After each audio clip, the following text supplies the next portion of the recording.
आधुनिकता के इस दौर में हम सभी एक दूसरे से आगे निकलने की होड़ में लगे हुए हैं। कैसे आगे निकला जाए, ऐसी बातें सोच सोचकर हम खुद को ही बीमार बना रहे हैं। घर, परिवार, नौकरी या किसी भी मुद्दे पर जरूरत से ज्यादा सोचना सेहत के लिए नुकसानदेह है। दौड़ भरी आज की जीवन शैली में सबसे बड़ी और उभरती हुई समस्या है मानसिक तनाव। हर किसी के जीवन में अपने पैर पसार चुका तनाव व्यक्ति के मानसिक स्वास्थ्य को बुरी तरह से प्रभावित कर रहा है। मानसिक रोग से बचना है तो किसी भी बात को सोचने के बजाय उसका हल तलाशें। अधिक सोचने से अच्छा है कि उसका हल निकाला जाए। कभी कभी मन को शांत रखने से भी किसी समस्या का हल निकल जाता है। आज हम आपको एक सुंदर कहानी के माध्यम से इसे समझाने की कोशिश करेंगे। आइए देखते हैं इस कहानी को और समझने की कोशिश करते हैं। एक गांव में एक आदमी रहता था जो ताले तोड़ने के मामले में एक्सपर्ट था, यानी कि जहां कहीं भी ताले तोड़ने की बात आती थी या लॉक को खोलने की बात आती थी, तो उसका नाम सबसे पहले लिया जाता था। एक दिन कुछ समझदार लोगों ने उसकी परीक्षा लेनी चाहिए और उसको बता दिया गया कि आपको इस जगह पर इस तारीख को आना है और ताले को तोड़ना है। वह समय के अनुसार तय दिनांक को वहां पहुंच गया। उसे लोगों के द्वारा प्रतियोगिता के नियम समझा दिए गए।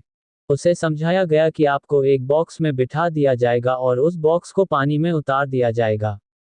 आपको ताला खोलकर बाहर आना होगा। इस बीच आपको लगता है कि लॉक आपसे नहीं खुल पाएगा तो आप इमरजेंसी बटन को दबा सकते हैं और ऊपर आ सकते हैं, लेकिन आप प्रतियोगिता में हार जाएंगे। उसने सभी नियमों की हाँ कर दी और पानी में चला गया। जैसे ही वह पानी में पहुंचा तो उसने जेब में से एक तार निकाला और लॉक को खोलने की कोशिश करने लगा। 4 से 5 बार कोशिश करने के बाद वह बार बार विफल हो रहा था, लेकिन उससे लॉक नहीं खुल रहा था। अब ज्यादा समय तक पानी में रहना उसके लिए और भी मुश्किल था क्योंकि उसे सांस लेने में दिक्कत आ रही थी। अंततः उसने अपना पूरा दिमाग लगाया और एक बार अंतिम प्रयास किया।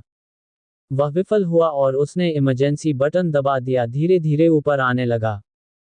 पानी के ऊपर आए बॉक्स को बाहर निकाला गया और हल्का सा धक्का देकर खोला गया। वह अचंभित हो गया। उसने सोचा कि मेरे दिमाग में ये ख्याल क्यों नहीं आया कि मैं इसको धक्का देकर खोलूं। हो सकता है कि ये लॉक ही ना हो। उसे यह समझ आ गया था कि किसी भी काम को करते समय ज्यादा दिमाग का इस्तेमाल नहीं करना चाहिए। कुछ काम शांत रहकर भी किया जा सकता है। अत्यधिक दिमाग लगाने से वह काम विफल साबित हो सकता है। इस कहानी से हमें ये शिक्षा मिलती है कि अपने दिमाग का सही से इस्तेमाल करके किसी भी चीज को आसानी से सुलझाया जा सकता है। अत्यधिक दिमाग से परिणाम विपरीत आने की संभावना रहती है।